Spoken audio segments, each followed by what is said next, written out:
¿Quieres entender a Einstein y su teoría?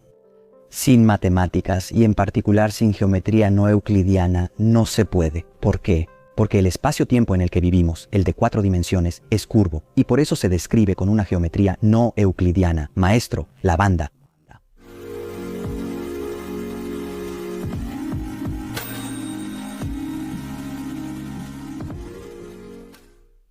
El espacio-tiempo en el que vivimos tiene 4 dimensiones, 3 de espacio y 1 de tiempo. Además, también es curvo. ¿Cómo podemos visualizar eso? Sin una analogía es casi imposible. En el libro Física Contada, yo utilicé la analogía de unas superficies bidimensionales curvas.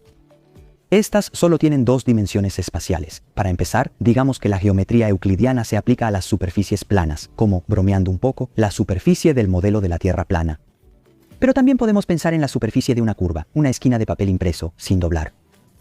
Según Euclides, son superficies en las que, por un punto, solo se puede trazar una sola paralela a una línea recta dada. De ahí el nombre de superficies euclidianas.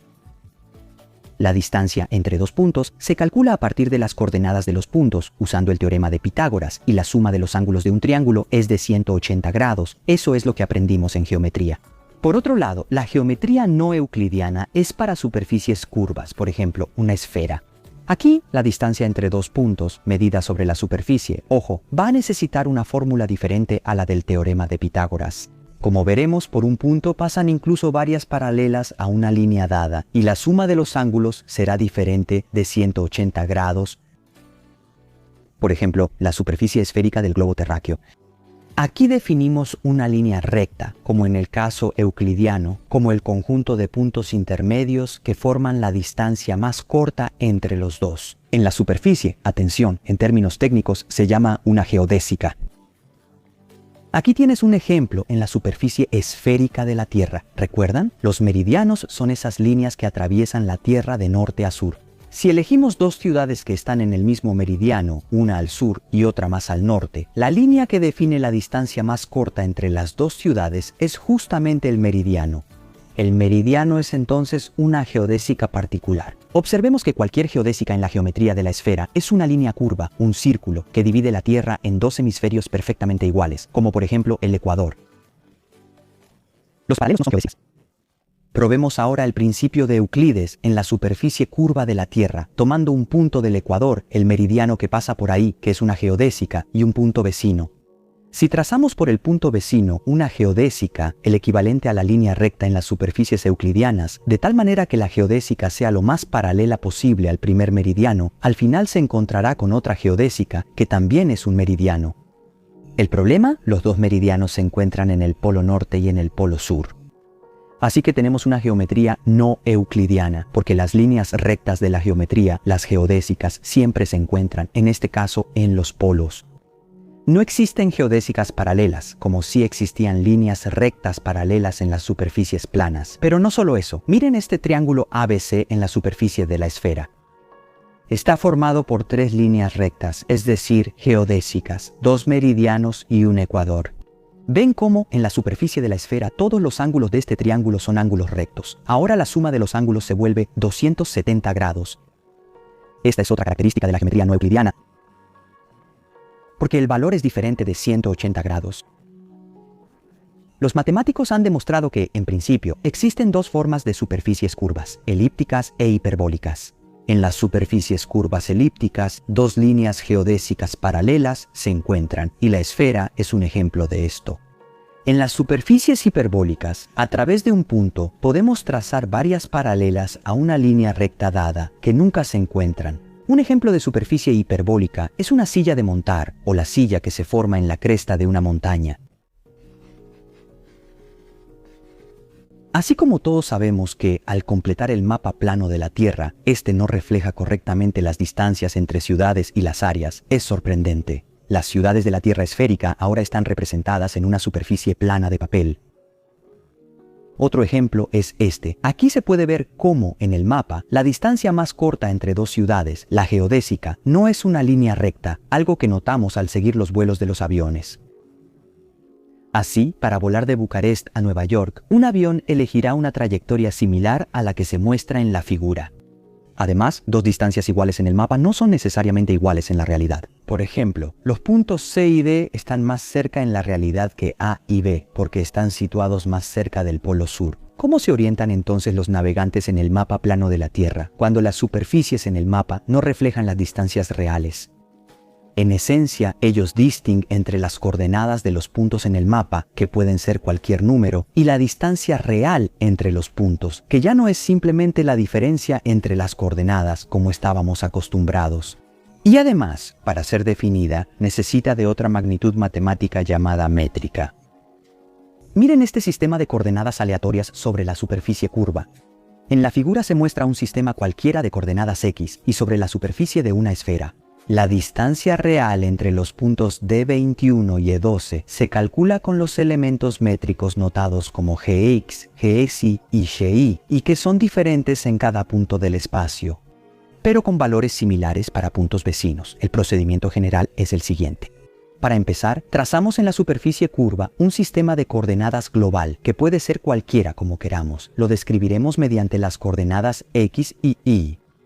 Más adelante, especialmente para este sistema de coordenadas y solo para él, tendremos que identificar una matriz de 4 funciones reales. Prácticamente en cada punto del espacio tendremos 4 números reales que aquí se anotan como Gxx, Gxy, Gx y Gy. Por eso, en todo el espacio en realidad tendremos 4 funciones, Gx, X y así sucesivamente. Es muy importante decir que la elección de estas 4 funciones depende del sistema de coordenadas que se elija. Otros sistemas de coordenadas, otras funciones. ¿Para qué nos sirven? Bueno, usando las 4 funciones, finalmente podemos calcular la distancia entre 2 puntos en una superficie, usando esta fórmula. Aquí, delta x y delta y son las diferencias entre las coordenadas de esos 2 puntos, y d es la distancia entre los puntos. ¿Qué valores tienen las funciones gx, gxy y gy, que dependen de la posición? Son las funciones de la métrica g en uno de los 2 puntos, o un promedio, porque no varía mucho en distancias pequeñas. Vemos aquí cómo solo aparece gxy, eso es porque gx es igual a gxy. La matriz G es simétrica. ¿Qué es esta fórmula? Para alguien que ama las matemáticas es fácil de reconocer. Es el teorema de Pitágoras generalizado.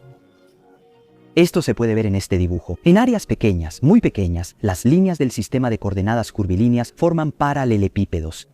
Además, en estas áreas pequeñas podemos considerar la superficie de la esfera como plana. Por eso podemos aplicar el teorema de Pitágoras generalizado para encontrar la distancia entre B y C, usando las distancias delta x, delta y el ángulo alfa. Para que sea más claro, en el libro Física Contada, calculé la métrica, las 4 funciones g en la superficie de la esfera dentro del sistema de coordenadas esféricas. No es difícil, la geometría de la preparatoria es suficiente. Aquí, a la izquierda, están las coordenadas esféricas y a la derecha está la métrica g calculada, que depende de las coordenadas a través del ángulo beta y phi. Arriba, a la derecha, está la distancia entre 2 puntos, calculada sobre la superficie de la esfera. Observa que logramos describir la superficie esférica solo con coordenadas en su superficie a través de la métrica. Esto es crucial porque en el futuro tendremos que describir nuestro espacio tetradimensional solo con coordenadas de él, prácticamente de sí mismo, y lo lograremos tal como nos enseñó Einstein. Vemos en el enfoque anterior la generalización que buscaba Einstein. Podemos elegir cualquier sistema de coordenadas para describir el mundo en él, siempre y cuando descubramos la métrica g asociada a él. Cuando cambiemos el sistema de coordenadas, también tendremos que encontrar la nueva métrica g' asociada mediante ciertas leyes de transformación de la métrica, de tal manera que las distancias se mantienen. De hecho, en la teoría de la relatividad general se habla de un tensor métrico, precisamente porque un tensor respeta ciertas reglas de transformación. El libro de Física Contado está lleno de fórmulas. Y eso porque yo no lo escribí leyendo otros libros de divulgación, sino porque todo lo que describí ahí lo desarrollé mediante formulaciones matemáticas. Entonces prácticamente yo resolví las ecuaciones. Y déjenme darles un ejemplo. Aquí está el cálculo de la métrica de una esfera, que hice con mis propias manos y que ustedes también pueden hacer. Y por eso se los doy ahora como ejemplo. Aquí pueden ver la imagen de la esfera.